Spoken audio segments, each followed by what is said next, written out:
कहने के लिए आप सभी लोगों के बीच में मंचासीन हुए हैं।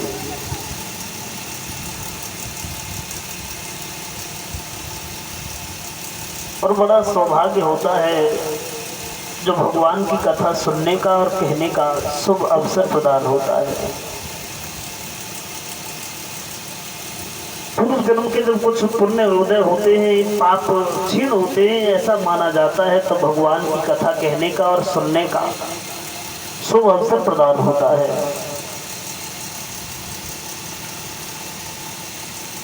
श्रीमद् भागवत का मतलब होता है श्री माने लक्ष्मी। वैसे श्री एक सम्मान सूचक भी शब्द होता है। अपने से बड़े का जब किसी का हम नाम लिखते हैं तो उससे पहले श्री लगाते हैं, लेकिन इस जगह जो श्री लिखा गया है वो सम्मान के लिए नहीं, बल्कि उसका तात्पर्य धन से है, लक्ष्मी से है। और मद माने अहंकार होता है। और जिस जगह पे लक्ष्मी का यानी धन का कोई अहंकार नहीं हो, अभिमान नहीं हो, भा से भक्ति, गा से ज्ञान, वा से वैराग्य और ता से तत्व। लक्ष्मी का कोई अभिमान नहीं है। भक्ति ज्ञान वैराग्य के तत्व की चर्चा होती है, वहां पर श्रीमद् भागवत होती है। सज्जनों, अब तो बड़ा अंतर आ गया है,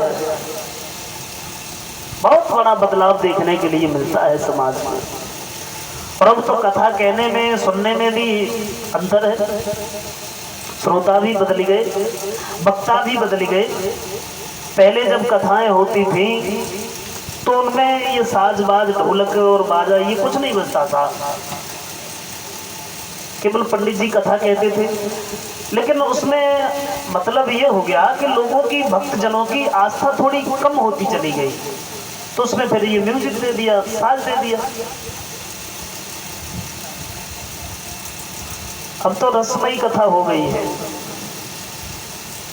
अपने देहात में देखो, शहर में अभी तो मतलब थोड़ा अच्छा है, देहातों में देखो लोग ऐसे कथा कहते हैं कि समझ में ही नहीं आता है कि हो क्या रहा है। आइए देखते हैं भगवान की कथा में।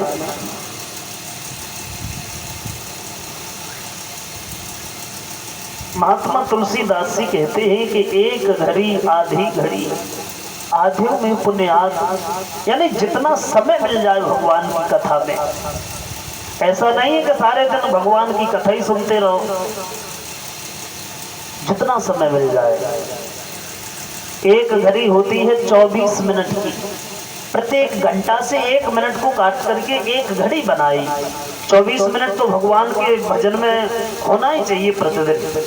बोले इतना समय कहाँ है आज के समय में? अगर देखी जाए तो सबसे ज्यादा तो समय की कमी है। न इंसान के पास धन धान्य की कमी है, न सम्मान की कमी है, न संतान की कमी है, और कमी है तो प्रत्येक प्राणी के पास टाइम की कमी है। किसी के पास टाइम ही नहीं है, मरने तक का टाइम नहीं है। अब बताओ, मरने के लिए भी टाइम निकालना पड़ता है। जब ये अवधूत लेने को आवे आए के पकड़े पाए तो उनसे कह दियो टाइम ना आए फिर आना तब चले। मरने के लिए टाइम निकालना नहीं पड़ता है, वो तो खुद ही निकले आता है। सज्जनों, भगवान